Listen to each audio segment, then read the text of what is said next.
ni leo. Leo ni leo kwa sababu tumekuja hapa kuimarisha chama.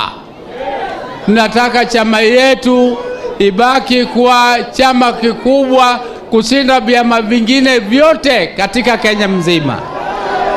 Tunawasema sisi, mimi nimempatia mamlaka.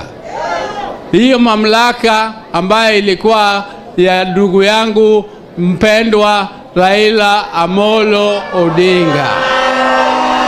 Lakini vile ametuacha, alituacha kwa ghafla.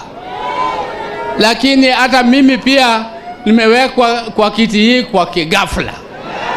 Mimi sikujua, lakini vile nimewekwa, nitachukua hiyo ngao na hiyo mkuki, nitaibeba na itanishinda ikiwa nyinyi mtaniunga mkono.